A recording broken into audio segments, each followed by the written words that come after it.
There is a key item in V Rising that will make siphoning blood a whole lot easier, and this item can also make it to where you always have 100% of a specific blood type if you play your cards right. In this guide, we will discuss the prison cell in V Rising and why it can make things a breeze as you make progress, plus its major downside.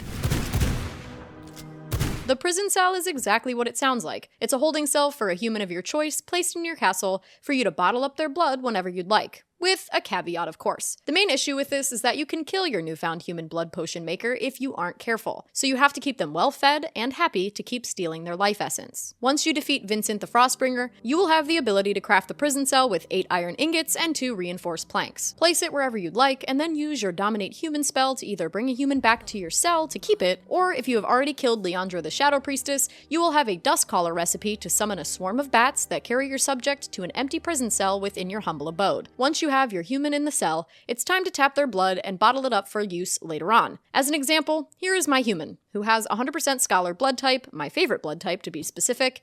I found the 100% blood type that I like and sent them to the cell, so whenever I need to feed, he is already here and ready to be tapped for blood with my favorite type to use while killing bosses. Now, I mentioned at the beginning there is a major downside, so what is it? In order to keep your human alive and able to be tapped, you will need to feed them rats, fish, or other reagents to keep their misery bar low and their health bar high. When you hover over each of the different materials you can feed them, it will tell you what each of them can do. Some only grant health, and some grant health and reduce misery. Now the annoying part? Fishing is not an easy task in V Rising. The pools are very few and far between, and sometimes you don't even catch fish from them. You'll get something like a book or a whetstone instead. This means you have to venture out quite a bit to gather fish if you don't have a servant high enough level to do some of the fishing for you. You can also stockpile copper and silver coins and purchase fish from the different vendors, but that is also super time consuming. So either way it goes, you're going to constantly have to get the reagents and keep them on hand to keep your subject alive and well to be siphoned whenever needed. You can also use your human for blood essence, or if you're super lucky and get a human that can transform into a werewolf,